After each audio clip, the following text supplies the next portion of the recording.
from Fritchie Treasury. I'm not very familiar with the details, and I suppose I just want to ask a question, which was where we've got to, and a few people sort of alluded to this, was a big sequence of the millennium drought, and not much water went to the environment, so we sort of got caught out, I suppose. We weren't anticipating that outcome. Climate change, we've had a wet year, but we could go back to being dry, and the projections are that it could get even worse than that. So my superficial reading is that I'm not sure that we've really addressed that sequence problem. It talks about long-term averages, and I just wondered if you felt that issue being addressed. Now we're going to get caught out again. I can't answer whether or not we're going to get caught out again, but in terms of some things that the guide to the Basin Plan says about climate change is that it contradicts itself. It talks about sustainable diversion limits taking into account a 3% climate change factor to recognise expected reduced water availability under climate change scenarios into the future. 30 years though? No, just in total, because the plan is just a 5-year plan. So they're looking towards a 10% change in available water resources. That's basin-wide, and it's shared basin-wide. But that contradicts with the way that they implement the long-term average SDLs through these accreditation tests that I briefly touched upon. Because basically the amount of water that can be diverted is being linked back to water planning and how it takes into account climate change. Water plans have to show that they perform under the worst 10 years dry period on historical record, and how they meet the requirements for the environment, and how they perform under the wettest 10 years, and that's under a historical climate or a CSIRO median 2030 climate change. So the long run average isn't just the number that you hear. I guess what I was trying to present is that there's this devil in the detail of how we're trying to put robust water planning to deal with dry and wet events, but its consequences are quite severe. So if we understand environmental demands better, we can manage those impacts in a much more sophisticated manner. Okay. So other questions? Okay. Yeah. David, in your work, you mentioned about that variability of the concept. Actually, some of the work instead of instantly for the Marine Basin Authority, we were asked to examine that issue of variability. When we applied our state contingency, for example, assuming that it's not normal variation, there are dry years, there are wet years, and there are also normal years. And we found that the land allocation which will come is precisely what you actually showed. Unfortunately, the guide only had one sentence about our report, and the report is actually available in the web. I encourage people to read it. And even further, the ABARE modelling did have an appendix that looked at what it means under variability instead of just long-run changes. But my understanding is that when ABARE was set the task to look at the economic impact of the basin plan, it was too early on, and they weren't provided with the details of how the volumetric changes and the details of when in wet and dry years this water was to be taken. And so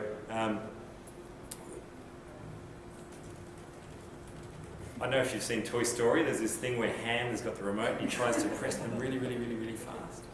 That's what I'm doing right now, because it's right at the back. This is a little numerical example that I think I just wanted to try and explain how critical I think this variability story is under the basin plan proposals as it stands.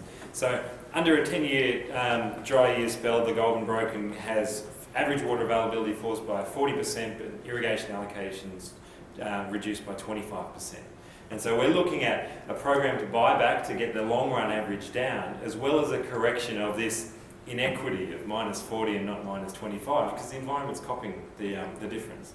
So if we were to, this is obviously back of the napkin kind of stuff, if there was a 30%, but we've got these numbers for a bit more sophistication that's underpinned by the sustainable yields information that CSI already. Anyway, if there's a 30% buyback, you know, well, long run average irrigation is going to be reduced by 30%. So we've met our long run average. But in that dry period, Historically, they had the entire base of water rights that were going to be hit with reduced allocations of 25%. So they were used to 25% of their sort of long-run average water for irrigation. Whereas under the basin plan, 30% of those property rights have been bought back. So we've only got 1.7 of as many property rights, and the reallocation of equitable sharing means that instead of getting 75% of their water, they get 60% of the water. So we're looking at a big change in the amount of water that's available if this fine print is actually implemented. And so instead of 75% as much water, they get 42%. So they nearly got half as much water. And I can't imagine how the Victorian irrigation systems would look, that if they had a repeat of the last 10 years we just had and had half as much water allocated to them. Trading's great, carryover's great, but just if these water resource plans have to reallocate permitted take to such a low level to meet these things, I've just got concerns that the impact of that hasn't been fully explored. I understand it's been explored a bit, but that's why we set it as a sort of research focus, that we need to get across this to understand the full economic impacts of basin plan proposals. Sure. Since we have got time, can I add to that? Actually, I agree with that. But on the other hand, if you look at the last 10 years, and there was also a basin plan, but there was a drought. During that drought, the water allocations went down to 70% of the historical allocation. 70% less than 30% of the historical allocation. That will be actually lower than the planned capture under any scenario of the basin plan. But during that period, gross value of irrigation production in real terms declined by about 9%. In real terms. In the nominal terms, it stays as it is. It means if you allow our irrigator to actually freely trade water and allocate water to the needs that the society pays for, probably there won't be a big issue. But the issue is that different states have different regimes for valid reasons that they see, which does not allow water to be traded fully. Probably that's the other issue. And I think during the drought there was enough water to maintain the perennial horticulture. Like, if you come back to my, again, grossly stylised model of the world of hort, dairy, annual cropping, if we're changing how much water is available for the next drought, such that we're changing what's the root stock and we're forcing adjustment in these high value industries, then anyway.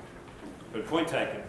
And I think Glyn's got some great numbers in terms of how much water was available and how much production actually changed that he presented in his earlier paper, if you saw it.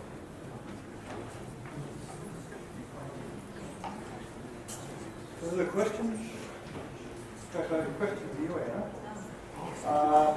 In your assumptions, we assumed that the water or the environmental water holder was going to buy and sell water.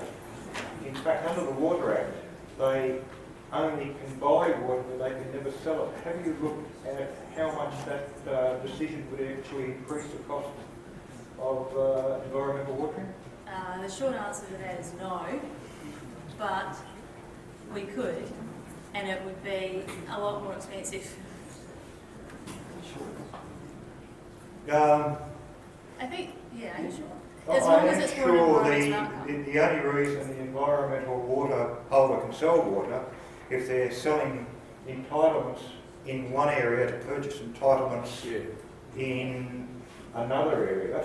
So it's not that they're going to be flexible traders. It'll be kind of more strategic changes from time to time.